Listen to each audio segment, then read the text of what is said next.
Hello everyone, welcome to our channel. We are going to discuss the Vision IS monthly current affair of October 2020. The topic that we are going to cover today is from the environment section. Okay, environment से जो news है वो cover करने वाले हैं. इसको हम दो सेशन में करने वाले हैं. ठीक है, आज हम इस सेशन में 7 न्यूज़ कवर करेंगे and later in other part I will discuss the remaining part. ठीक है, 13 न्यूज़ है. ठीक है, 8 से 13 जो न्यूज़ है वो बाद में डिस्कस करेंगे. ठीक है, इसके पहले हमारा जो है पॉलिटी और कॉन्स्टिट्यूशन का पार्ट कवर हो गया है, इंटरनेशनल रिलेशन भी हो गया है and along with that economy और सिक्योरिटी का भी पोर्शन एंटायरली कवर कर दिया है. ठीक है, अगर आपने नहीं देखा हो तो उसकी जो लिंक है मैं डिस्क्रिप्शन में प्रोवाइड कर दूँगी, आप वो भी जाके रेफर कर सकते हो. ठीक है, उसके बाद जो है हमारा साइंस एंड टेक हो गया या सोशल इश्यूज़. ठीक है, बाकी जो रिमेनिंग टॉपिक है मैं over a period of time cover कर लूँगी. ठीक है, आज हम इन्वायरमेंट का पोर्शन देखने वाले हैं. ठीक है, 7 न्यूज़ है जहाँ पे हम डिस्कस करने वाले हैं. सो ये नाम नहीं पढ़ती मैं डायरेक्टली, मैं आपको डायरेक्ट डिस्कशन पे तरफ ही पढ़ते हैं हम. ठीक है, so let's start our discussion. तो रिसेंटली पहली न्यूज़ है इन्वायरमेंट सेक्शन की, that is national green tribunal, that is NGT के बारे में न्यूज़ है. तो न्यूज़ में होने का कारण ये है कि एनजीटी को फॉर्म हुए 10 ईयर के 10 साल कंप्लीट हो गए हैं. ठीक है, अभी एनजीटी के बारे में जानते हैं. तो एनजीटी एक स्टैट्यूटरी और कॉशी जुडिशरी बॉडी है जो इस्टेब्लिश हुई थी नेशनल ग्रीन ट्रिब्यूनल एक्ट 2010 के अकॉर्डिंग. ठीक है, इसके अंडर में ही जो है ये बॉडी इस्टेब्लिश हुई थी. इसका एम क्या है? एम ऐसा है कि इफ़ेक्टिवली एंड एक्सपेंडिशली डिस्पोज करे केसेस. ठीक है, जो भी रिलेटेड है environment protection and conservation of a forest and other natural resources. ठीक है, ये जो ट्रिब्यूनल है, ठीक है, इसके बारे में और कुछ इन्फॉर्मेशन जो जानने के लिए बहुत ज़्यादा इम्पॉर्टेंट है वो है ऐसी है कि ये जो ट्रिब्यूनल है वो बाउंड नहीं है by any code of a civil procedure 1908 और इंडियन एविडेंसेस एक्ट 1872. ठीक है, इससे कहीं किसी भी तरीके से बाइंडेड नहीं है, बट जो ये ट्रिब्यूनल है वो गाइड होता है by the principle of a natural justice. ठीक है, अगर स्ट्रक्चर देखा जाए तो स्ट्रक्चर ऐसा है कि वहाँ पे एक चेयरमैन होता है और जुडिशरी मेंबर उसके साथ साथ एक्सपर्ट्स मेंबर्स होते हैं. ठीक है, यहाँ पे जो चेयरमैन का पोजीशन में होता है और judiciary member of the tribunal, ठीक है, दे शुड बी द जज of a supreme court of India और the chief justice of a high court. ठीक है, और जितने भी मेंबर्स होते हैं वहाँ पे उनका रीअपॉइंटमेंट जो है वो पॉसिबल नहीं होता है. ठीक है, अभी एनजीटी के पास कौन सी पावर होती है? तो एनजीटी के पास पावर होती है कि वो रेगुलेट करे सारे प्रोसीजर्स. ठीक है, जो भी उनके प्रोसीजर्स होते हैं. ठीक है, उसके साथ साथ कोई भी ऑर्डर, डिसीजन या award of the tribunal is executable as a decree of a civil court and appeal against the order, decision, award or the NGT can be filed in the Supreme Court usually with in the 30 days. ठीक है, tribunal जो है mandatory होता है कि जितने भी cases होते आती है उनके पास जितना भी अप्लीकेशन आती है दे शुड बी डिस्पोज. ठीक है, the application with in the 6 month of the filing. ठीक है, और कुछ एक्स्ट्रा इन्फॉर्मेशन अगर देखा जाए एनजीटी के बारे में. ठीक है, एनजीटी बाय एन ऑर्डर कुछ फैक्टर्स को प्रोवाइड करती है जैसे कि रिलीफ और compensation to the victim of a air pollution and different environmental damage, restitution of a property damage and for the re reinstitution of the surrounding for such vicinity of और अ area. ठीक है, ये सारा भी जो है NGT through ही provide किया जाता है. Penalty for not complying with the tribunal. ठीक है, एनजीटी के पास ये भी पावर होती है कि अगर आप ट्रिब्यूनल के ऑर्डर के साथ कंप्लाई नहीं करोगे तो आपको जो है कुछ पेनाल्टीज फेस करनी पड़ेंगी. ठीक है, जैसे कि 3 year ऑफ इम्प्रिजनमेंट होता है या फाइन भी दी जाती है up to ₹10 crore for an individual, और कंपनी का रहा तो 25 crore तक. ठीक है, जुरिडिक्शन ऑफ एनजीटी किस तरीके से होता है? ठीक है, एनजीटी डील करता है सिविल केसेस से. ठीक है, जो 7 जो है लॉ के अंडर आते हैं. अभी कौन कौन से लॉ वहाँ पे मेंशन है तो वो लॉ मैं पढ़ती हूँ. ठीक है, तो एक है water prevention and control of a pollution act 1974, water prevention and control act cess act 1973. ठीक है, forest conservation act 1980, air prevention and control of a pollution act 1981, environment protection act 1986 और पब्लिक लाइबिलिटी इंश्योरेंस 1991 का act है. ठीक है, biological diversity act 2002. ठीक है, ये सारे एक्ट जो आते हैं, ठीक है, ये 7 जो एक्ट हमने पढ़े, ठीक है, नाम उनका जाना, ठीक है, वो सारे रिलेटेड है टू द इन्वायरमेंट। और ये सारे जो एक्ट के अंदर जितने भी केसेस आते हैं वो एनजीटी थ्रू ही डील किए जाते हैं, ठीक है। कुछ सिग्निफिकेंस यहाँ पे पॉइंट, सिग्निफिकेंस क्या है एनजीटी का वो यहाँ पे मेंशन है, ठीक है।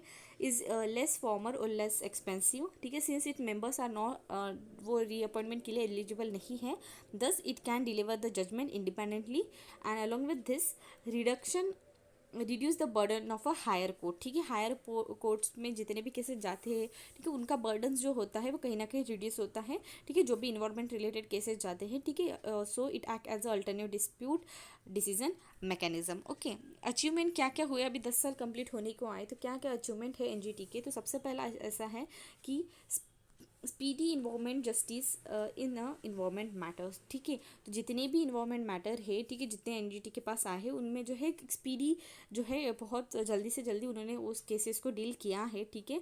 जैसे उनका ऑपरेशन बिगेन हुआ था, ठीक है, उन्होंने काफ़ी सारे जो केसेस है उसको डील करना स्टार्ट किया था इन जुलाई 2011, ठीक है, एंड टिल मे 2020 एनजीटी ने क्लियर की है more than 32,000 cases, along with this 29 जो 32,000 केसेस जो है उन्होंने इतने की मतलब डील किए हैं। उसके साथ साथ उन्होंने इनमें से 29,000 प्लस जो है उसको एक्चुअली उन्होंने डिस्पोज भी कर दिए है वो केस, ठीक है। तो ये हम सब समझ सकते हैं कि काफ़ी ज़्यादा एक बड़ा अचीवमेंट रहा है एनजीटी का।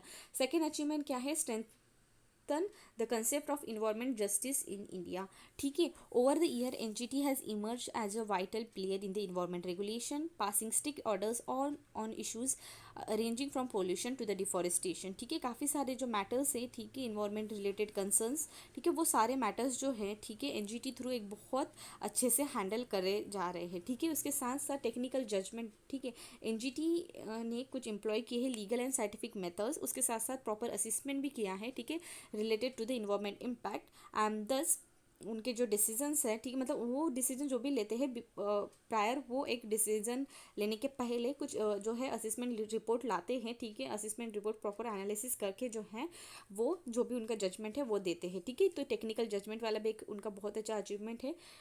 Creation of a new breed of a legal practitioner with the expertise in the environment law, ठीक है। This are the few achievement of the NGT. Moving to the next point, obviously कुछ flaws तो होंगे, कुछ challenges या issues भी होंगे उनके फंक्शनिंग में। So moving to that point, तो सबसे पहला है कि lack of institutional mechanism to ensure the compliance of the order, ठीक है। तो वहाँ पे कुछ ना कुछ एनजीटी के फंक्शनिंग में यहाँ पे कुछ ना कुछ इंस्टीट्यूशन मैकेनिज्म में कहीं ना कहीं लैक है, ठीक है, जो इंश्योर करेगा to ensure the compliance of their order, ठीक है, और to rework if the order if found infeasible to implement, ठीक है। मोस्ट ऑफ द लैंडमार्क जो ऑर्डर्स आए हैं उनके थ्रू एनजीटी थ्रू, ठीक है, जैसे कि related to the Ganga water pollution हुआ या दिल्ली एयर पोल्यूशन, ठीक है, इस तरीके से दे हैव रिमेन इन्फोर्स्ड, ठीक है। तो वो प्रॉपरली इन्फोर्स नहीं हुए हैं, सो उनका जो है प्रॉपर एक मैकेनिज्म जो है, ठीक है, इंस्टीट्यूशनल मैकेनिज्म वो कहीं ना कहीं लैक है, ठीक है। अदर और एक इशू यहाँ पे कुछ इशू और मेंशन है कि सबसे नेक्स्ट इशू क्या है कि जेनेरिक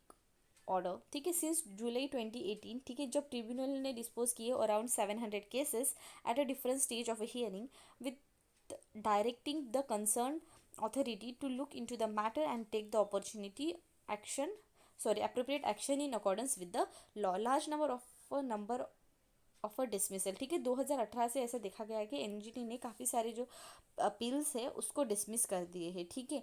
एंड तो ये भी एक मेजर इशू है, ठीक है। अगर कोई पर्सन ला रहा है इशू, ठीक है, आपको अपील कर रहा है तो they but the NGT has been dismiss, so large number of a dismissal has been seen since 2018, restricted the jurisdiction in case of a forest right, ठीक है। दो important act that is wild life protection act हो गया 1972 का, उसके साथ साथ जो schedule tribes and other traditional forest dweller act जो है, ठीक है, 2006 का are been keep out of the NGT jurisdiction, ठीक है। तो एक सबसे बड़ी जो एक्ट रहे हैं, ठीक है, one of the important act of the related to the environment, ठीक है, वाइल्ड लाइफ हो गया या जो फॉरेस्ट वगैरह हो गया, तो वो जो है एनजीटी के जुरिडिक्शन के अंदर नहीं है। So this is also one challenge and this is also one issue, ठीक है। ऑब्स्टेकल इन द डेवलपमेंट, ठीक है, ऑब्स्टेकल इन द डेवलपमेंट वाला भी एक पॉइंट है कि डिसीजन जो होते हैं यहाँ पर NGT has been additionally being criticise and thus वो कहीं ना कहीं उनका जो डेवलपमेंट है, उनका जो ग्रोथ है उधर एक जो है हिंड्रेंस ला रहे हैं, ठीक है, because they are being criticise by many.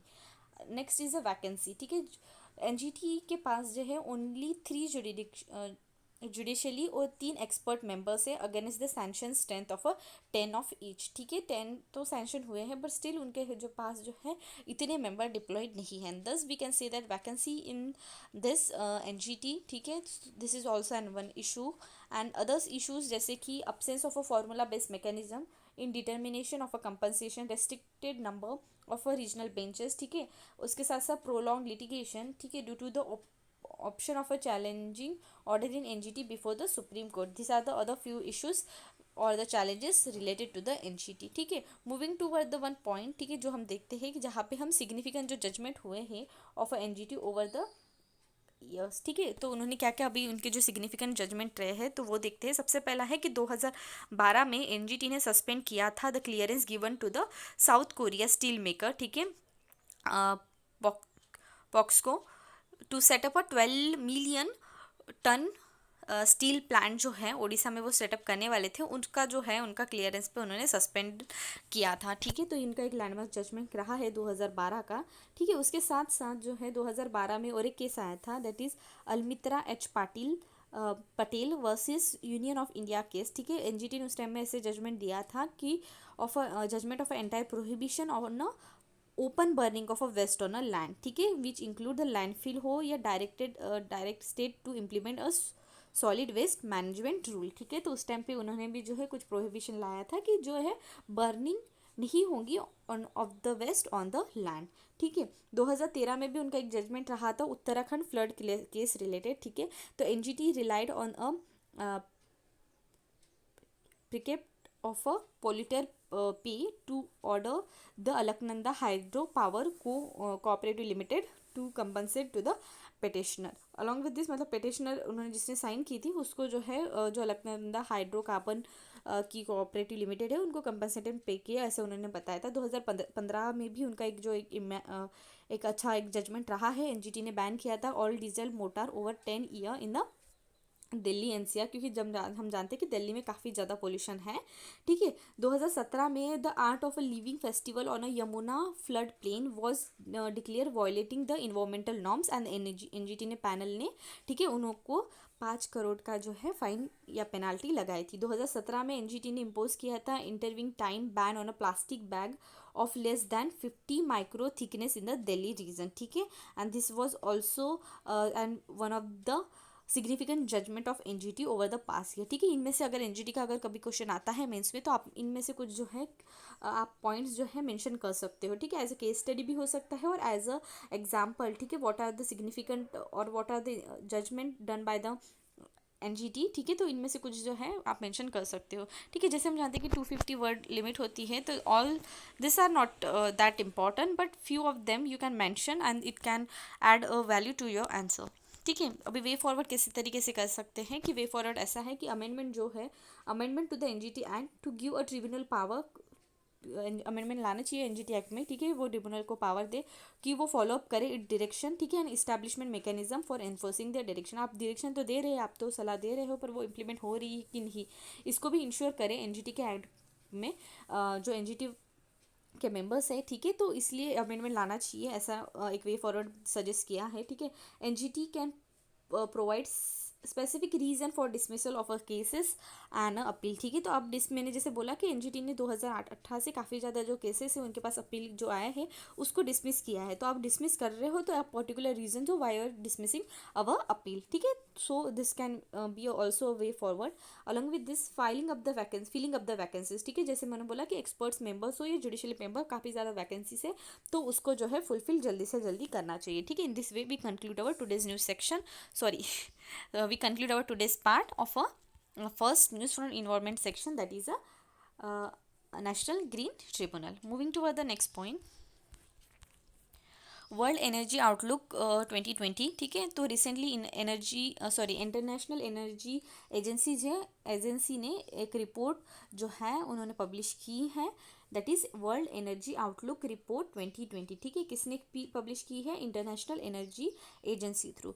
इसके बारे में वो देखा जाए, ठीक है, world energy outlook the international energy agency एक फ्लैगशिप पब्लिकेशन है। ठीक है, जो प्रोवाइड करती है comprehensive out view of how the global energy system could develop in the upcoming decade. ठीक है, तो सामने वाले मतलब आगे अप टू फ्यूचर ईयर, ठीक है, ग्लोबल एनर्जी सिस्टम किस तरीके से डेवलप होंगी, इसी के रिलेटेड जो है, जो इंटरनेशनल एनर्जी एजेंसी है वो एक पब्लिकेशन करती है। ठीक है, अभी ये जो इंटरनेशनल एनर्जी एजेंसी है एक ऑटोनोमस इंटर गवर्नमेंटल ऑर्गेनाइजेशन है जो establish in the framework of a organisation of economic cooperation and development. ठीक है, OECD के अंडर में ही ये जो है इंटरनेशनल एनर्जी एजेंसी का सेटअप हुआ था 1974 में। ठीक है, कि वो हेल्प करे डिफरेंट कंट्रीज को, ठीक है, collectively respond to the oil supply disruption. ठीक है, हेडक्वार्टर है पेरिस में। Framework was anchor by international energy agency and जो ट्रीटी थी उसको बुलाते हैं treaty on international energy programme. ठीक है, उसके साथ साथ और कुछ पॉइंट्स यहाँ पे भी मेंशन है कि जो कैंडिडेट है इंटरनेशनल एनर्जी एजेंसी के must be the member of OECD। ठीक है, तो OECD के वो मेंबर होना नेसेसरी है। इंटरनेशनल एनर्जी एजेंसी जो है, ठीक है, फैमिली नाउ रिप्रेजेंट करती है 75% of global energy consumption. Members अगर देखा जाए it is made of 30 members and 8 association countries. ठीक है, India become a associated member in 2017। Other publication अगर देखा जाए इंटरनेशनल एनर्जी एजेंसी थ्रू, तो global energy and CO2 status report भी उनके थ्रू ही दी जाती है। ठीक है, अभी ये 2020 में उन्होंने जो रिपोर्ट निकाली है उसके बारे में क्या क्या की फाइंडिंग है वो देखते हैं। तो सबसे पहला की फाइंडिंग ऐसा है कि इम्पैक्ट ऑफ कोविड-19। ठीक है, कोविड-19 की वजह से क्या क्या इम्पैक्ट हुआ है एनर्जी सेक्टर में। ठीक है, तो इमीडिएट इफेक्ट हुआ है of covid on energy system. ठीक है, काफ़ी सारा जो है एक्सपेक्टेड डिक्लाइन दिखाई दिया है। ठीक है, 50% in a global 5% in a global energy demand, 7% in energy related to the CO2 emission, 18% energy investment और 20% in oil consumption। ठीक है, this are the few impact due to the कोविड-19। सेकेंड क्या है, डिमांड ऑफ रिन्यूएबल एनर्जी। ठीक है, renewable energy जो है लेस इफेक्ट हुई है, affected than other fuel by the pandemic. ठीक है, तो रिन्यूएबल एनर्जी में काफ़ी कम जो है इफेक्ट हुआ है ड्यू टू द पैंडमिक, बाकी फ्यूल्स में उसके कंपेयर में बहुत ज़्यादा हुआ है। ठीक है, renewable will meet 90% of a stronger growth in the global electricity demand over the next upcoming 2 decade, ऐसा उन्होंने बताया है। ठीक है, कि मतलब जो है अपकमिंग डिकेड में ग्लोबल एनर्जी डिमांड में रिन्यूएबल एनर्जी का जो है कंट्रीब्यूशन बढ़ सकता है। अप टू 90% जो है strong growth can be happen in this sector and this will be continue high level of a solar PV deployment by 2040। ऐसा मानना है कि जो coal share in a global energy demand कम हो सकता है, dip below the 20% for the first time in the modern energy history. ठीक है, उसके साथ साथ उन्होंने और कुछ बातें बताई हैं। ठीक है, हमारा ये पॉइंट हो गया।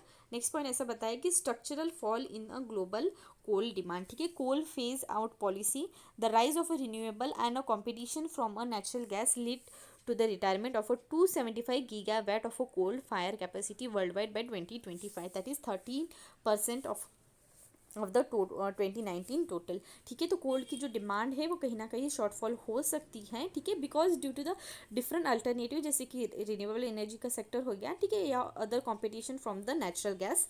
ठीक है, सो जो है कोल सेक्टर में कहीं ना कहीं जो है गिरावट आ सकती है। उसके साथ साथ है ऑयल डिमांड। ठीक है, rise in income in the emerging market and the developing economy create a strong underlying demand of mobility offset reduction in the oil use elsewhere। ठीक है, उसके साथ साथ इलेक्ट्रिक ग्रिड रिलेटेड भी फाइंड हुआ है कि there is disparities in many country because between the spending.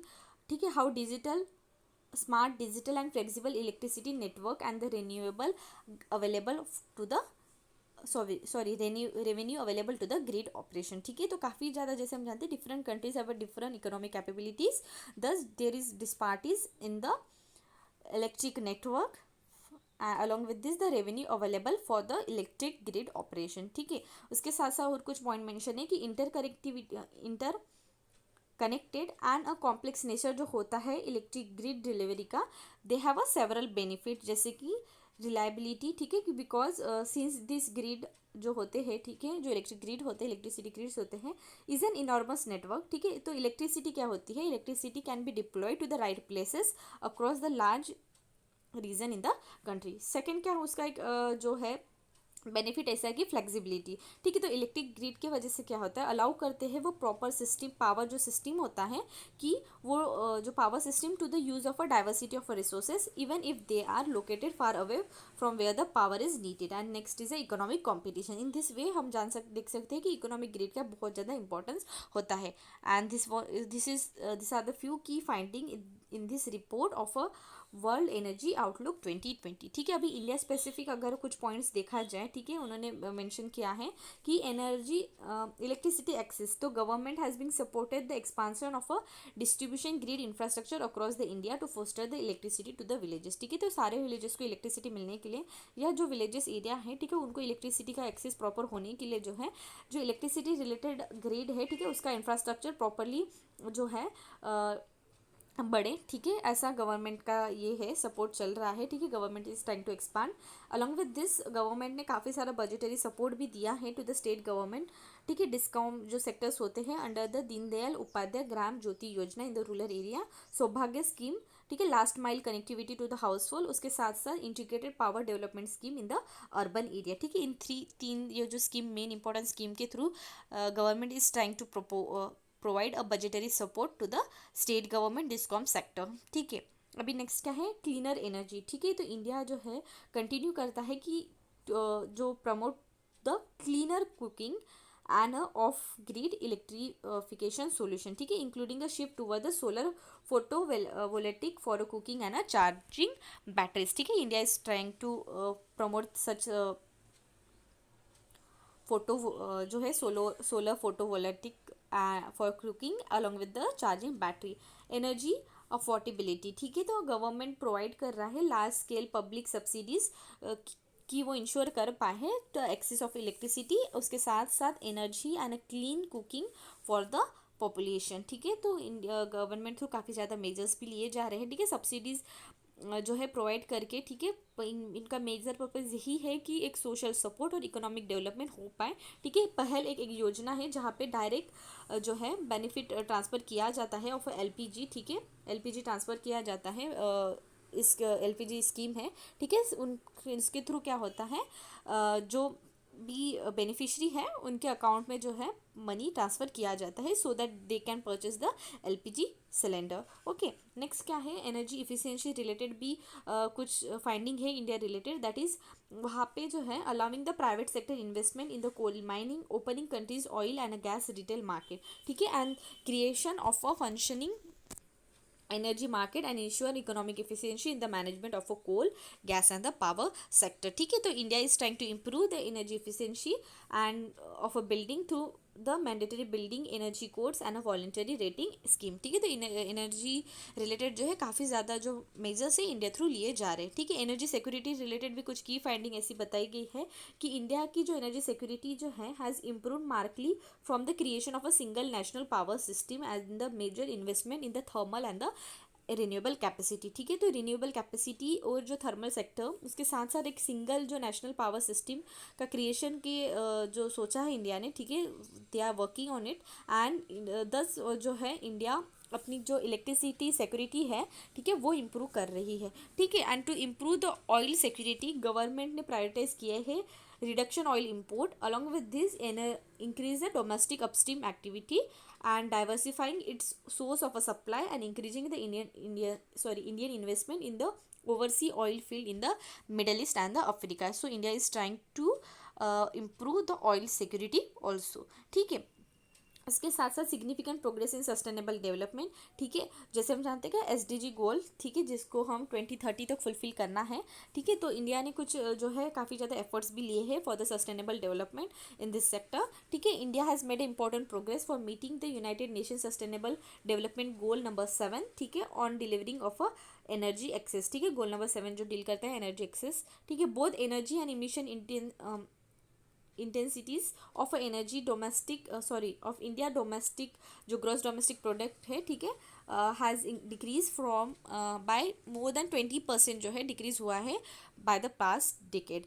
Along with this India is trying to fulfill the ambitious policy to boost the renewable electricity, ठीक है। एंड टारगेटेड किया है उन्होंने कि 175 गीगावाट जो है कैपेसिटी वो डेवलप करे बाय 2022, ऐसे इंडिया ने ट्राई किया है। ठीक है, India is planning to do this and along with this जो है इंडिया शेयर करता है, इंडिया ने ऐसा भी टारगेट किया है to share a non fossil base capacity in electricity mix of a more than 40% by 2030 and the reduction in the emission intensity of its GDP of 33 to 35% by 2030 over a 2005। ठीक है, India ने ऐसा भी ambitions कुछ रखा है। उसके साथ साथ गवर्नमेंट ने क्या किया, government had rule out deploying new coal capacity up to 2027। ठीक है, तो ये कहीं ना कहीं काफ़ी ज़्यादा जो है इंडिया स्पेसिफिक हमने पॉइंट ऑफ व्यू जो है इंडिया स्पेसिफिक जो की पॉइंट्स है in the this report we have covered. ठीक है, इंडिया एनर्जी आउटलुक में अब हम देखते हैं कि चैलेंजेस क्या हैं। तो सबसे पहला चैलेंज है कि financial health of a power sector. ठीक है, हम जैसे जानते हैं कि India use to face the challenges जो इंश्योर करे कि एक फाइनेंशियल हेल्थ जो होनी चाहिए पावर सेक्टर्स में। ठीक है, while delivering it's surplus capacity हो या लो यूटिलाइजेशन ऑफ अ कोल, उसके साथ साथ नेचुरल गैस प्लांट का low utilization and increasing share variable energy जो होती है रिन्यूएबल एनर्जी। ठीक है, जो फाइनेंशियल हेल्थ होनी चाहिए एक मेजर चैलेंज है। ठीक है, for ensuring all the plans all the targets that the government has been think of along with this energy taxation and subsidies। ठीक है, subsidies on electricity जो create करते एक financial burden on a government of India budget and thus this is also a major challenge along with this increase in the oil demand। ठीक है, India के transport sectors के through जो है energy demand हो रही है। ठीक है, ऑयल प्रोडक्शन जो है, oil products mostly supplied 95% of the total energy in the sector, mostly diesel and gasoline. So in India's transport energy demand is growing rapidly and this is also a major challenge in the upcoming year. And coal continue to be the largest domestic source of energy supply and electricity generation। number of a policy maker, ठीक है, energy policies in India is conducted by the number of different ministries। ठीक है, and have तो ठीक है एक proper coordination होना चाहिए। ठीक है, because this is also major challenge. ठीक है, डिफरेंट मिनिस्ट्री और different targets and different policies and if there is not proper coordination और proper implementation of this scheme of that particular program, it can arise a problem and these are the some major challenges that we have learn now. ठीक है, और कुछ यहाँ पे जो है fact दिए हैं इस बॉक्स में हम देखते हैं। ठीक है, तो यहाँ पे ऐसा मेंशन है कि at fourth Indian energy forum, ठीक है, पीएम ने लिस्ट किए थे 7 key drives of Indian energy map. तो 7 की ड्राइव्स क्या थे, सबसे पहला था कि एक्सेलरेट एफर्ट होने चाहिए to the gas based economy. Second one था कि गैस बेस्ड इकोनॉमी में ज़्यादा फोकस होना चाहिए, एफर्ट्स बनना चाहिए। सेकंड था कि cleaner use of a fossil fuel. ठीक है, पर्टिकुलरली पेट्रोलियम और कोल। ठीक है, उसके साथ साथ ग्रेटर रिलायंस होना चाहिए on domestic sources to drive up the biofuel. और जो हमारा एनर्जी, ठीक है, रिन्यूएबल एनर्जी रिलेटेड टारगेट है और 450 गीगावाट बाय 2030 उसको भी अचीव करने के लिए मेजर्स लेना चाहिए। ठीक है, ऐसा भी उन्होंने मेंशन किया था। एंड उन्होंने ऐसा भी मेंशन किया था कि increasing the contribution of electricity to decarbonise mobility. ठीक है, तो इलेक्ट्रिसिटी का जो कंट्रीब्यूशन है उसको ज़्यादा इंक्रीज करे, उसके साथ साथ वो कहीं ना कहीं डीकार्बोनाइज जो है, ठीक है, कार्बन जो एमिशन होता है उसको रिड्यूस करने के लिए जो है काफ़ी ज़्यादा मेजर्स ले। ठीक है, ऐसा भी उन्होंने मेंशन किया। ठीक है, moving into the emerging fuel such as hydrogen and digital innovation across the all energy system. ठीक है, इस तरीके से उन्होंने 7 जो है की ड्राइवर्स बताए in the India energy map. Moving to the way forward in this news, तो वे फॉरवर्ड ऐसा है कि इंडिया एनर्जी प्लान जो एम करता है to ensure energy justice while fully following India's global commitments for a sustainable growth. Government जो है उनको अडॉप्ट करना चाहिए नेशनल एनर्जी प्लान। ठीक है, to get a long term framework मिले। ठीक है, टू द स्टेक होल्डर कि अक्रॉस द एनर्जी सिस्टम। ठीक है, उसके साथ साथ वो जो अगर एक स्ट्रॉन्ग जो है नेशनल एनर्जी प्लान रहेगा तो जो इंफ्रास्ट्रक्चर रिलेटेड इन्वेस्टमेंट हो या जो भी स्टेक होल्डर्स रिलेटेड अप्रोच हो, ठीक है, वो उनको एक प्रॉपर डायरेक्शन मिल जाएंगी। ठीक है, तो ये बहुत ज़्यादा इंपॉर्टेंट है। उसके साथ साथ इलेक्ट्रिसिटी एंड जो नेचुरल गैस है can be brought under the GST. ठीक है, तो ये भी एक इम्पॉर्टेंट पॉइंट है। अलॉन्ग विद दिस गवर्नमेंट जो है should phase out the indirect subsidies जो होती है टू इंश्योर द रिटेल जो एनर्जी प्राइजेस है जो रिफ्लेक्ट करती है the full cost of the energy. Development of holistic strategy on a renewable energy, ठीक है, ये भी एडॉप्ट करनी चाहिए। Along with this creation of a transparent and a flexible market for both oil and gases, ठीक है। These are the few major way forward suggested by this compilation, okay. And हमारी जो न्यूज़ थी world energy outlook report, it has been covered. Moving to the next point और the next news that is green building related news है।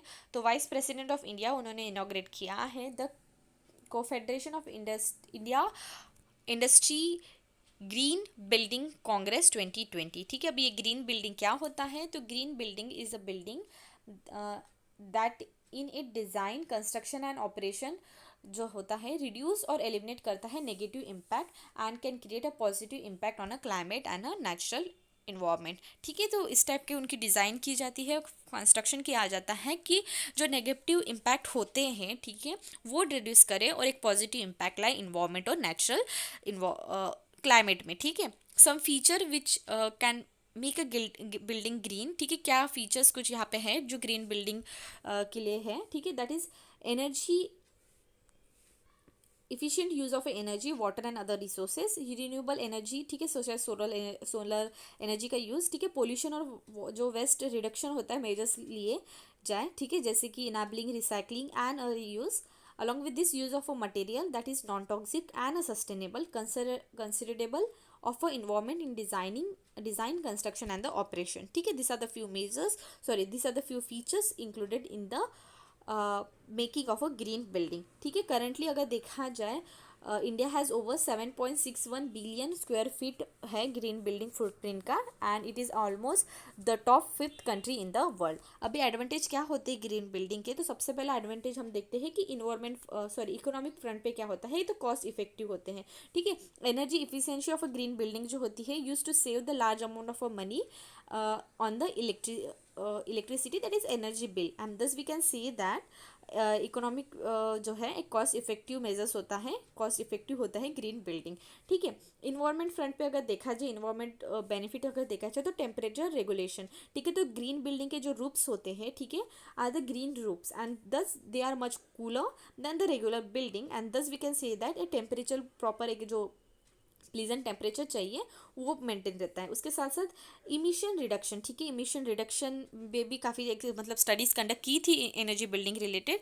तो energy जो होती है, ठीक है, सॉरी, जो ग्रीन बिल्डिंग होती है they use to emit 62% less than a greenhouse gases. Those emission reduction is also one of the factor or one of the benefit in the environment front. And third one is that eco friendly in जो green building construction के लिए जो construct किया जाता है, construction reuse the rain water and a grey water and thus we can see that it eco friendly way से, ठीक है, रिसाइकल और बायो मटेरियल उसके साथ साथ रीयूज किया जाता है कुछ मटेरियल्स का and thus we can see that while construction of energy green building environment का जो है मेजर ध्यान रखा जाता है। Thus we can see that eco friendly way से आप जो भी मटेरियल यूज़ करते हो, ठीक है, thus it is one of the benefit. And next is a social benefit. अभी सोशल बेनिफिट इस तरीके से है कि जो ग्रीन बिल्डिंग है रिड्यूस करती है amount of a pollution which certainly has the impact positively on health and a physical and a mental health and thus this are the few benefit in the environmental, sorry just a minute, ठीक है। तो this are the some of the benefits, environmental front हो गया, sorry economic front, environmental front and the social benefit, ठीक है। Step taken towards green building promotion in India, ठीक है। Green building के प्रमोशन के लिए इंडिया थ्रू क्या क्या स्टेप्स लिए गए हैं? तो सबसे पहला स्टेप है कि energy conservation building code launch हुआ था 2007 में। किसके थ्रू लॉन्च हुआ था?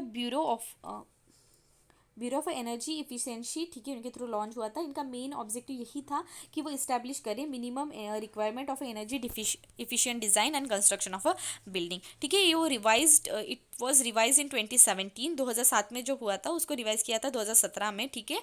और वहाँ पे प्रिस्क्राइब किया था कि energy performance standard for a new commercial building across the India, ठीक है। जो भी कंस्ट्रक्शन होते हैं उसमें जो है एनर्जी परफॉर्मेंस स्टैंडर्ड को भी ऐड मतलब जो है प्रिस्क्राइब किया था, ठीक है। एंड जो ये एनर्जी कंजर्वेशन बिल्डिंग कोड है 2017 for the new commercial building construction throughout the country, it is estimated to be achieve a 50% reduction हो in the energy use by 2030। Second में से क्या है, energy conservation new India way for affordable and sustainable home, eco Niwas Samiti Samita, ठीक है, 2018, ठीक है। It is a energy conservation building code है फॉर द रेसिडेंशियल बिल्डिंग, जो लॉन्च किया था मिनिस्ट्री ऑफ पावर थ्रू। और ये जो ब्यूरो ऑफ एनर्जी इफिशिएंसी है, उन्होंने एक जो है star rating programme for commercial building भी इस्टेब्लिश किया, उन्होंने डेवलप किया, जहाँ पे क्या है रेट किया जाता है बिल्डिंग्स को ऑन अ 5 स्टार स्केल, ठीक है, जहाँ पे उनकी एनर्जी यूसेज की परफॉर्मेंस के बेसिस पे उनको रैंकिंग की जाती है। 2 rating system are operated in India which use to rate the green building in India. कौन सी रेटिंग सिस्टम है, सबसे पहला है कि green rating for integrated habitat assessment, ठीक है, इनके थ्रू जो है असिस्ट किया जाता है। उसके साथ साथ leadership in energy and environment design, इनके थ्रू जो है रेटिंग प्रोवाइड की जाती है, ठीक है। इंडिया ग्रीन बिल्डिंग काउंसिल, ठीक है, एक पार्ट है of a confederation of Indian industry, जो फॉर्म्ड हुआ था इन द ईयर 2001 में, ठीक है। ऑफर करते हैं कुछ सर्विसेज जैसे कि development of a new green building rating programme, certification services and the green building training programme, ठीक है। इस तरीके से काफ़ी ज़्यादा जो मेजर्स है गवर्नमेंट ऑफ इंडिया थ्रू जो है लिए गए हैं for the promotion of a green building. Moving to the challenges in adoption of a green building, ठीक है। अभी कुछ चैलेंजेस जो होते हैं, सबसे पहला चैलेंज है कि inadequate government policies and procedure, ठीक है। Though government decision related deciding ambitious target for the green building, but proper एक जो रूल्स होते हैं रेगुलेशन होते हैं for the enforcement of such a large implementation वो नहीं है, ठीक है। This is a major challenge. Next क्या है, lacking ease of a doing, ठीक है। तो ऐसा है कि बिल्डर्स और डेवलपर जो है, ठीक है, there is a tremendous process, ठीक है। जब ग्रीन बिल्डिंग के कंप्लायंस से रिलेटेड जो भी अप्रूवल लगते हैं, 10 जो है बिल्डर्स हो या डेवलपर्स हो, they are not that happy बोल सकते हैं, दैट नॉट शोइंग दैट उतना जो है उतनी उनकी ये नहीं रहती, ठीक है, to build such type of a building because it is a time consuming, ठीक है। Approval for the green building compliance, this are the एक लॉन्ग प्रोसेस होती है, thus they are not that much interested. And next is the expensive equipment and product, ठीक है। जो भी equipment लगते हैं green for the construction of a building green building, वो काफ़ी ज़्यादा जो है एक्सपेंसिव होते हैं, so this is also major point. Lack of skilled man power and expertise, ठीक है। तो इंडिया जो है समवेयर लैक करती है in the skill expertise and a man power in the policy making maker to the architect engineer and the contractor along with the workers. Limited awareness, ठीक है, काफ़ी सारे पीपल्स को जो है इंडिया के वो अनअवेयर है regarding the green building, and this are the few challenges related to the green building adoption, ठीक है। ग्रीन बिल्डिंग के एडॉप्शन रिलेटेड कुछ चैलेंजेस है। अभी वे फॉरवर्ड क्या है, सबसे पहला है कि इंक्रोचमेंट, ठीक है। तो finance commission and the local bodies encourage करना चाहिए कि green buildings through the tax intensive and measures, ठीक है, जो भी इंकरेज करे ग्रीन बिल्डिंग अगर आपने कंस्ट्रक्ट किया तो आपको टैक्स इंटेंसिव ऐसे कुछ जो है प्रोवाइड किया जाएगा, ठीक है। लेजिस्लेशन, ठीक है, एक मेकिंग ऑफ ग्रीन बिल्डिंग जो है मैंडेटरी करना चाहिए through the legislation for a new construction as well as existing building जो है उनमें भी कुछ चेंजेस लाके जो है ग्रीन बिल्डिंग रिलेटेड प्रैक्टिसेस जो है वहाँ पे परफॉर्म करना चाहिए, ठीक है। Capacity building, that is government कुछ फॉर्मुलेट करना चाहिए strategies to develop a skill among the architect engineer and the contractor कि वो फाइनली फैसिलिटेट करे related to the adoption of a green building. And campaigning and awareness होना चाहिए, ठीक है, पीपल्स में, ठीक है, because India's people are really aware about the green building concept, so campaigning and awareness should be done and promote a net zero carbon building, and thus these are the few points related to the green building concept.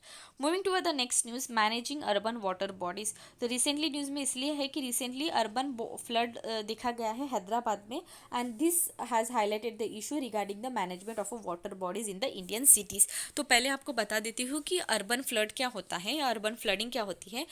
Is a inundation of a property in the built environment, particularly in the dense populated urban area, caused by the intense rainfall which overwhelm the capacity of a drainage system, ठीक है। जो भी for urban area में drainage system होती है उनकी जो capacity होती है वो उससे ज़्यादा हो जाता है, ठीक है, फ्लड आने के वजह से, ठीक है, due to the that much intense rainfall, ठीक है। इतना रेनफॉल होता है कि जो एक परमेबल कैपेसिटी होती है, ठीक है, तो वो उस मतलब ज़्यादा पानी होने की वजह से क्या है, तो ऑब्वियसली वो पानी अंदर नहीं जाएगा, ठीक है। दस द ड्रेनेज कैपेसिटी जो होती है कम्प्लीटली डिस्ट्रॉय हो जाती है, मतलब कम्प्लीटली फुल हो जाती है, ठीक है। तो उसको हम बोलते हैं जो है अर्बन फ्लडिंग बोलते हैं, ठीक है।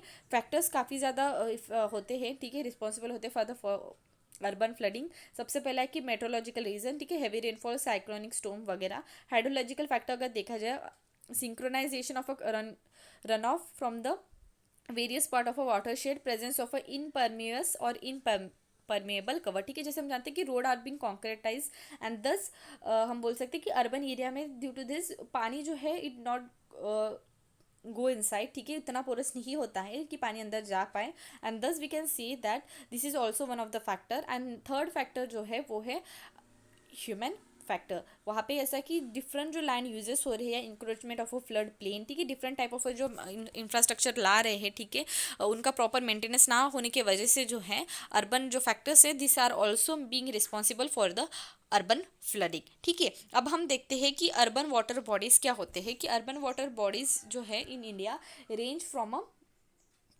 river front, lake and pond to the marshes, mangroves, black water, lagoons and other wetland. Example Hussein Sagar और उमास सागर लेक इन हैदराबाद, ठीक है। कुछ फंक्शनिंग होती है water bodies in a urban landscape. अभी क्या क्या फंक्शनिंग होती है, सबसे पहला है कि मेंटेनिंग अ हाइड्रोलॉजी, ठीक है, बाय रिचार्जिंग ग्राउंड वाटर, हो गया कि channelising water flow to prevent a water logging and a flooding, ठीक है। इन सारे मेजर्स जो हैं, ठीक है, प्रॉपर एक हाइड्रोलॉजी जो है मेंटेन की जाती है इनके थ्रू, वाटर बॉडीज थ्रू, ठीक है, अर्बन वाटर बॉडीज थ्रू। उसके साथ साथ source of a water supply, ठीक है, ड्रिंकिंग पर्पज के लिए हो गया या इंडस्ट्रियल यूज और different purpose such as irrigation.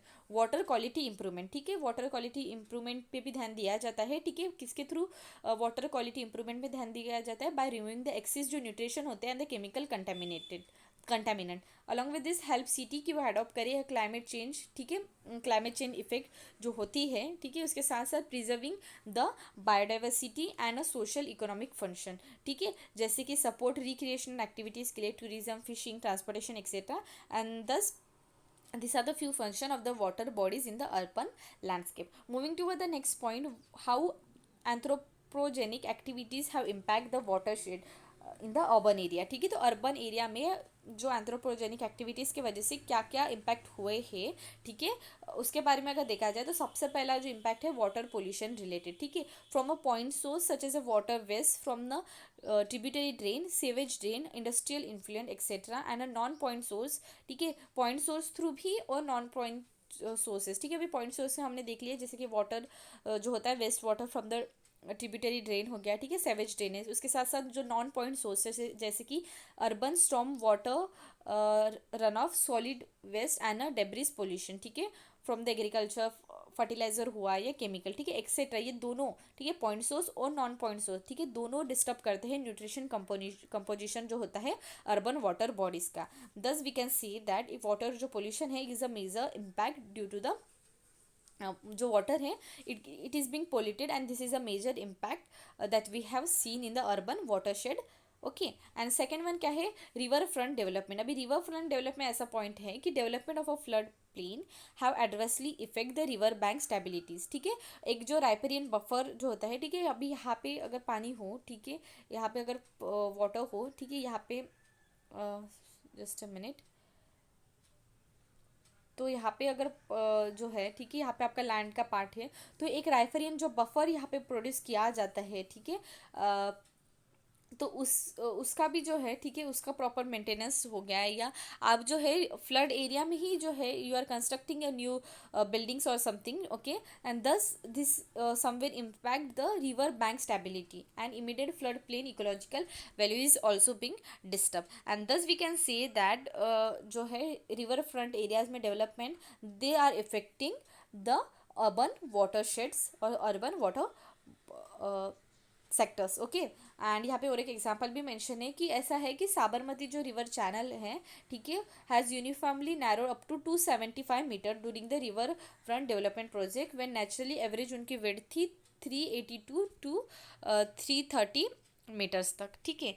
Moving to the next point, water disposal, sorry waste disposal, ठीक है, जो वाटर बॉडीज है, ठीक है, वो एक डस्टबिन की तरह जो है, एक लैंडफिल की तरह जो है टर्न हो गए, बिकॉज जो भी अर्बन पोल्यूटेंट है, ठीक है, अर्बन एरिया में जो भी pollutant they use to deposit, most of the they are being deposited in the water body, and thus waste disposal is also one of the impact.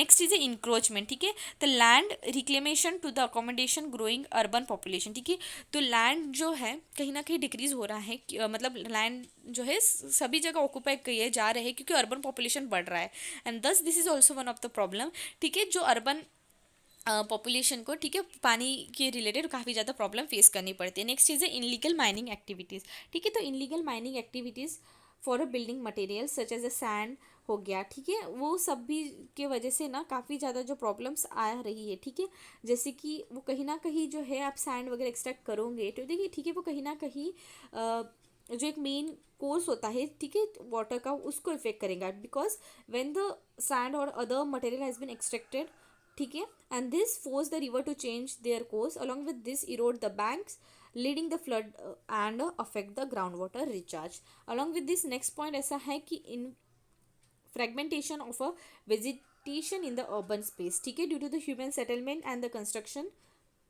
एक जो स्टोरेज कैपेसिटी होती है उसमें कहीं ना कहीं इफेक्ट हो जाता है, ठीक है, जैसे हम जानते हैं कि जो type and the amount of a vegetation and the plant community structure can generally affect the storage capacity in any watershed, and as healthy vegetative cover keep the soil more permeable and allow the moisture to percolate deep into the soil for the storage. Low capacity for the urban drainage system, ठीक है, तो लो capacity हो जाती है urban drainage system की, उसके साथ साथ अदर इम्पैक्ट और a function integrated on the water bodies, ठीक है, जैसे कि introduction of a toxic substance, ठीक है, जो एंटर हुआ है फूड चेन में, यूज टू डैमेज और use are found to be harmful for the plant, fish and wild life.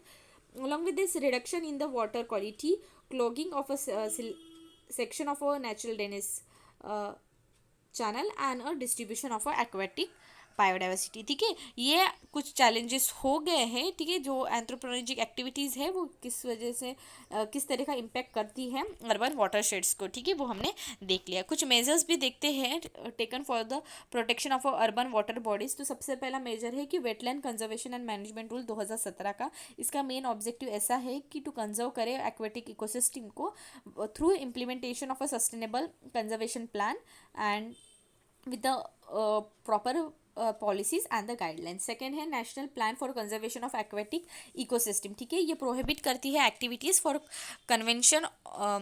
Conversion of a wetland to the non wetland use, ठीक है, तो ये भी एक अच्छा एक्शन प्लान है, ठीक है. Atal mission for rejuvenation and urban transformation, ठीक है, एक ऐसा मिशन है जहाँ पे काफ़ी सारे कंपोनेंट हैं जैसे इंक्लूड करते हैं, जैसे कि provision for a rejuvenation of a water bodies, ठीक है, स्पेशली वाटर जो होता है ड्रिंकिंग पर्पज़ के लिए, ठीक है, and recharge of a ground water, ठीक है, तो ये भी एक अमृत जो है स्कीम वो भी एक बहुत अच्छा इनिशिएटिव है, ठीक है. एंड नेक्स्ट वन इज़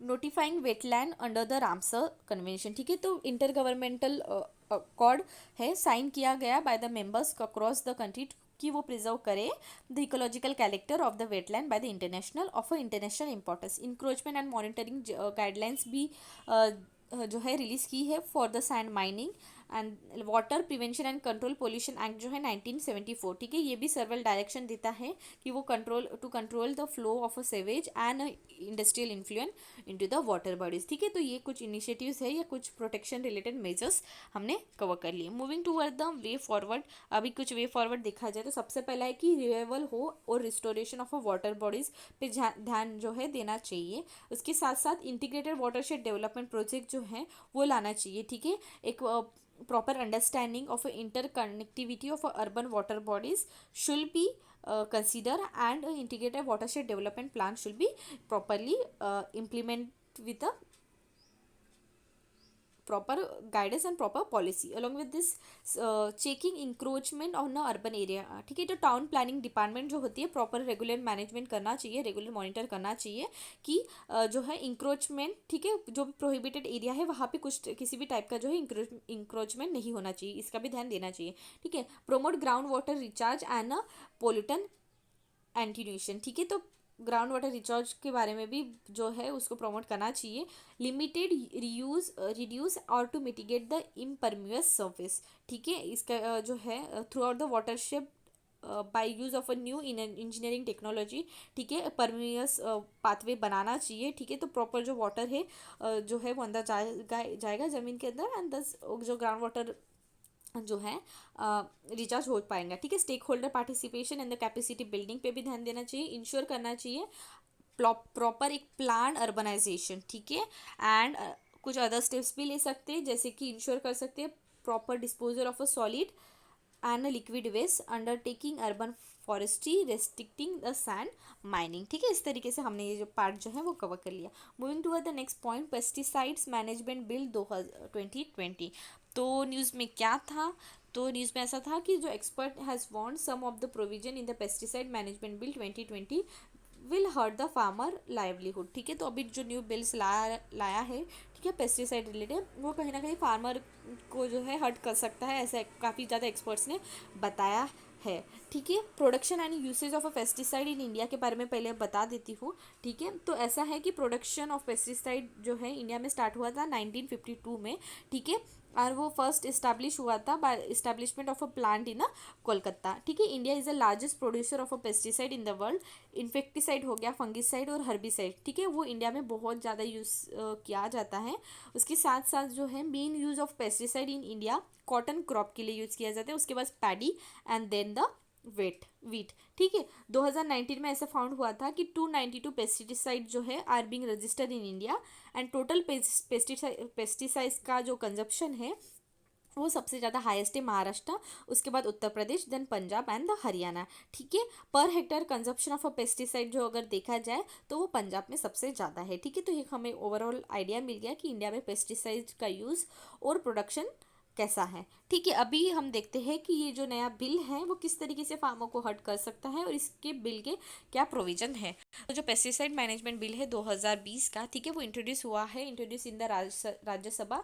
किनके थ्रू इंट्रोड्यूस किया गया है, ministry of agriculture and farmer welfare in March 2020, ठीक है। ये बिल में क्या है, it seek to regulate the manufacture, import, sale, store, distribution, use and disposal of a pesticide. Along with this, इस बिल के थ्रू ये भी इंश्योर किया जाएगा the availability of a safe pesticide and minimise the risk to the human, animal and the environment, ठीक है। ये replace करता है इनफेक्टिसाइड एक्ट जो था 1968 को, इसको रिप्लेस करता है, ठीक है, विच करंटली गवर्न करता है registration, manufacture, export and sale and the use of a Indian pesticide, ठीक है।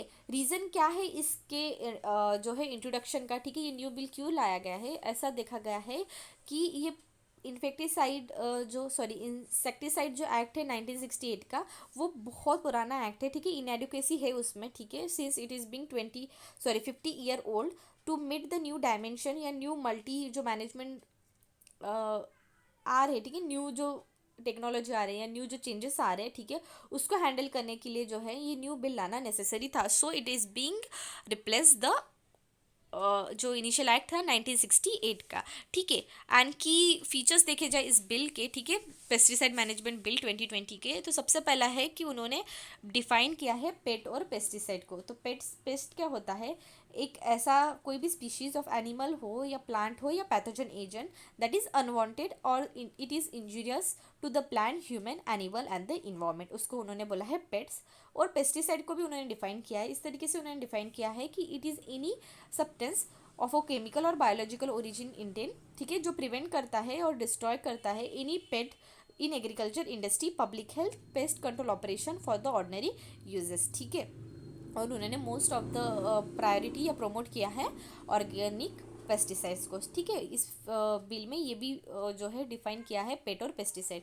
उसके साथ साथ इस बिल में इससे भी डिफाइन है कि कंस्टिट्यूट करेंगे एक सेंट्रल पेस्टिसाइड बोर्ड, ठीक है, जो एडवाइस करेंगे सेंट्रल और स्टेट गवर्नमेंट को on scientific and the technical matter which is arising under this bill, ठीक है। उसके साथ साथ ये जो है, ठीक है, constitution of a central pesticide board, ठीक है, जो सेंट्रल पेस्टिसाइड बोर्ड बनेगा वो एडवाइस करेंगे सेंट्रल गवर्नमेंट को कि वो फॉर्मुलेट करे स्टैंडर्ड्स और बेस्ट प्रैक्टिसेस, ठीक है, for recall and disposal of a pesticide, working condition and the training of a workers and pesticide manufacture laboratories and a pest control operation, ठीक है। और कुछ अदर प्रोविजंस दिखे जाए इस बिल में, रिजर्वेशन जो होता है, sorry, registration related to the pesticide, procedure जो होती है फॉर ऑब्टेनिंग लाइसेंस कि आप मैन्युफैक्चर करें या डिस्ट्रीब्यूट करें stock of a pesticide, regulate करेंगे वो वही प्राइजेस, ठीक है। If necessary prohibition of a certain pesticide जो ज़्यादा ही हार्मफुल होंगे, ऑफेंसेस एंड पेनल्टीज, ठीक है। ये सारे जो फीचर्स है, ठीक है, ये सारे उसी के रिलेटेड, ठीक है, पेस्टिसाइड रिलेटेड भी मेंशन है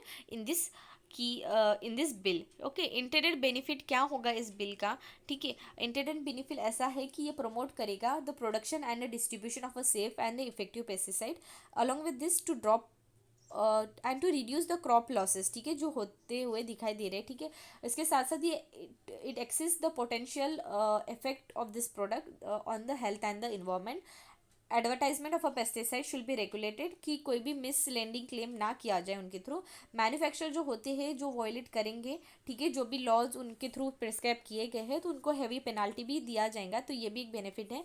पेनाल्टी कलेक्ट किए जाएंगे from the central fund and it will be compensated to the farmer when they used to face a loss due to the illegal low quality and suspicious chemical, ठीक है। This are the intended benefit. Moving toward the key issues और the concern, ठीक है। तो की issue ऐसा है कि एक्सपोर्ट ऑफ अ पेस्टिसाइड, तो ये जो न्यू बिल है ये अलाउ नहीं करता है कि एक्सपोर्ट करे, allow does not allow the export of a pesticide that has been ban in India even if though they are approved in some countries, ठीक है। कुछ कंट्रीज में अलाउड हो पर इंडिया में बैन हो तो उसका अलाउड नहीं होगा, ठीक है। तो एक्सपोर्ट ऑफ अ पेस्टिसाइड ये एक मेजर कंसर्न रिलेटेड है, ठीक है, क्योंकि in this 2020 bill there is no requirement for the registration of a technical जो ग्रेड होता है पेस्टिसाइड का before importing any of the formulation in the India.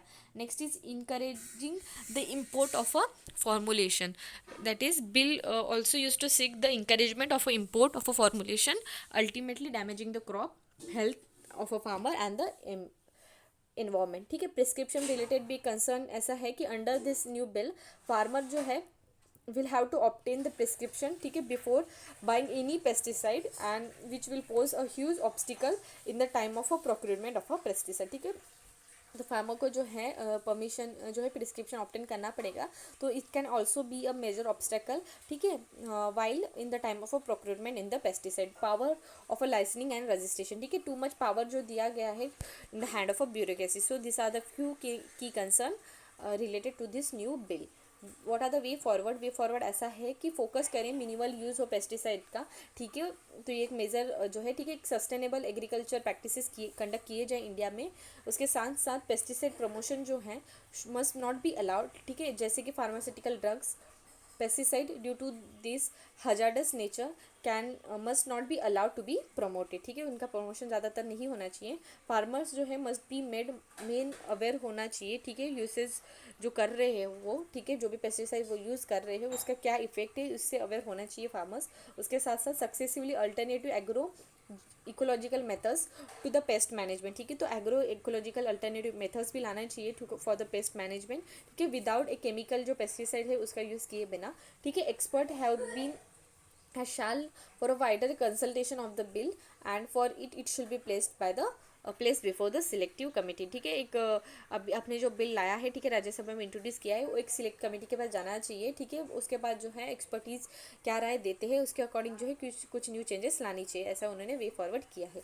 Moving to the next point, sulphur dioxide pollution related news है। News में क्या है कि recently India's sulphur dioxide emission जो है वो डिक्लाइन हुआ है in 2019 as per the report जो एनालाइज किया है by the Greenpeace India and a centre for research of energy and a clean air, ठीक है। इनके थ्रू एनालाइज की हुई रिपोर्ट में उन्होंने बताया कि इंडिया का सल्फर डाइऑक्साइड जो इमिशन है वो डिक्लाइन हुआ है 2019 में। की फाइंडिंग में ऐसा बताया गया है कि इंडिया का सल्फर डाइऑक्साइड इमिशन जो है वो रिकॉर्डेड ऐसा हुआ है कि सिग्निफिकेंट डिक्लाइन हुआ है 6% इन 2019 एज कम्पेयर टू द 2018, ठीक है। फर्स्ट टाइम ऐसा हुआ है after the last 4 year. India still जो है एक टॉप इमिटर है for the 5th consecutive year followed by Russia and China, ठीक है। इंडिया इमिट करता है 21% of global anthropogenic that is human made CO2 and अगर देखा जाए कितना उनका किलो टन है तो 5953 किलो टन जो है इमिशन किया जाता है इंडिया थ्रू।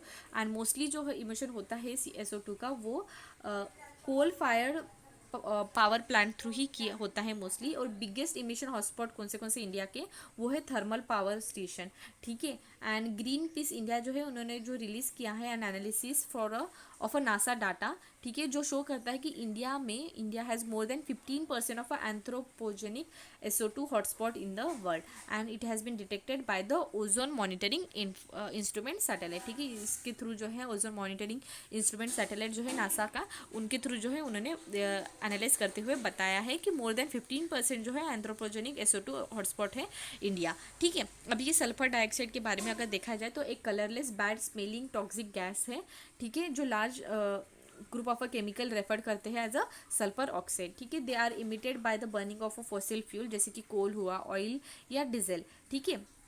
एंड उनका जो it is a also by product, natural by product होता है वॉल्केनिक एक्टिविटीज़ का, ठीक है। एक सेकेंडरी पोल्यूटन जो है, it can create a secondary pollutant, ठीक है, once it is release to the air, ठीक है। अभी सेकेंडरी पोल्यूटन जो फॉर्म किए जाते हैं सल्फर ऑक्साइड थ्रू, वो इंक्लूड है sulphate, aerosol, particulate matters and acid rain, ठीक है। अगर इट रिक्स जो है इंक्रीज, अगर ये सल्फर डाइऑक्साइड का कंटेंट ज़्यादा ही इंक्रीज हुआ तो काफ़ी सारे जो है प्रॉब्लम्स भी हो सकते हैं, जैसे कि रिक्स हो सकता है स्ट्रोक, ठीक है, heart diseases and lung cancer and pre mature deaths भी हो सकते हैं। सल्फर ऑक्साइड डाइऑक्साइड जो है कंट्रीब्यूट करता है एसिड रेन को and thus it we can say that it will be directly harm the trees and the plants, ठीक है। This are the few information related to the sulphur dioxide, ठीक है। India ने क्या क्या स्टेप लिए हैं, तो रिन्यूएबल एनर्जी कैपेसिटी को एक्सपांड करने का इंडिया ने सोचा है, और कोल की डिपेंडेंसी जो है हमारी, डिपेंड जो करते हैं हम कोल सेक्टर पे, ठीक है, उसको डिक्रीज करने का इंडिया ने काफ़ी स्टेप्स लिए हैं। गवर्नमेंट ने ऐसा भी डिसाइड किया है कि वो शट डाउन करेंगे non compliant thermal power station and they should allocate ₹4,400 crore to tackle the air pollution crisis. 2015 में मिनिस्ट्री जो है हमारी environment, forest and climate change, उन्होंने इंट्रोड्यूस किया CO2 emission limit for the coal power station, ठीक है। उन्होंने कुछ लिमिट रखे थे, उन्होंने बोला था कि एक जो है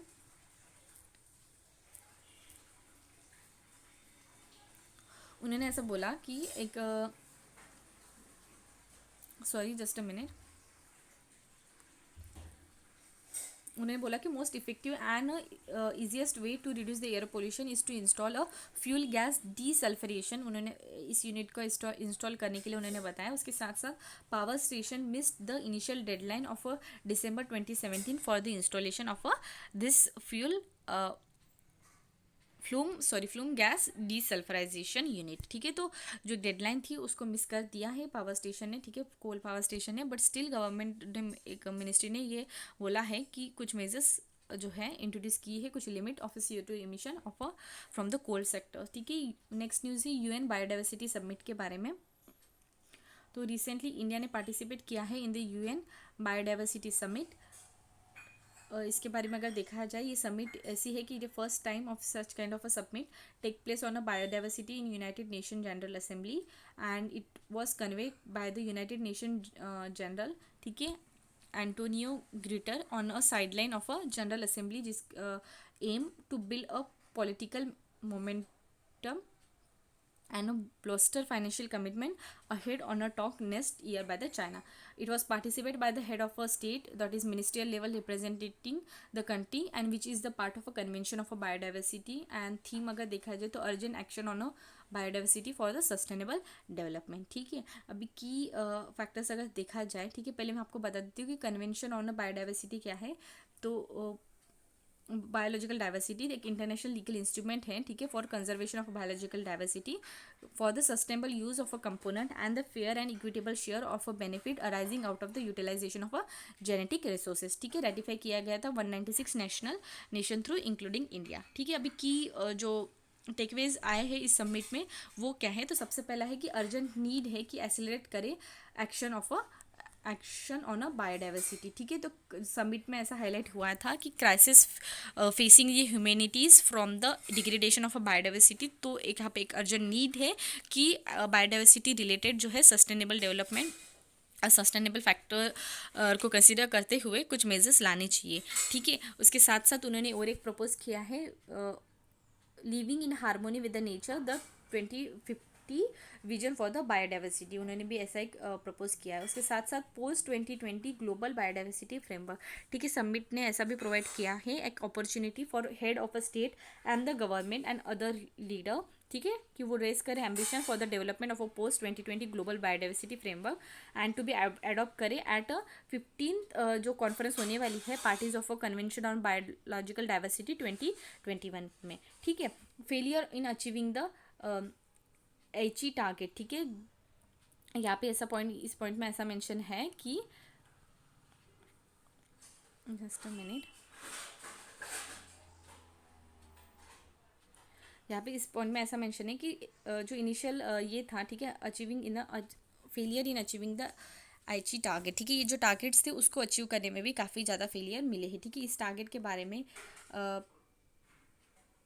जो है मैंने सॉरी यहाँ पे मेंशन ही किया इस टारगेट के बारे में, sorry, I will mention it in the other part, okay. Moving to the last point that is India and biodiversity performance के बारे में, कि इनहांस ट्री कवर, ठीक है, इंडिया जो है इनहांस करना चाहिए combined forest and the tree cover to 24.56% of a total geographical area of the country. Wildlife की यहाँ पे भी अगर देखा जाए, इंडिया पे हाईएस्ट नंबर ऑफ टाइगर्स है in the wild and has been double the number ahead of a deadline 2022। Recently announce किया था एक प्रोजेक्ट लायन और प्रोजेक्ट डॉल्फिन भी, ठीक है। लैंड रिस्टोरेशन अगर देखा जाए तो इंडिया एट द सबमिट उन्होंने अनाउंस किया था कि aim of restoring 26 million hectare of degraded and deforested land, ठीक है, उसको अचीव करने का इंडिया ने बोला है उस सबमिट में। आईची टारगेट एंड अदर ऑब्जेक्टिव के बारे में अगर देखा जाए तो India has already set aside extensive area for meeting the conservation objective contributing to the Aichi biodiversity target 11 and SDG 15, ठीक है। It was establish a comprehensive institutional and legal system जो है to achieve the objective of a CBD, ठीक है।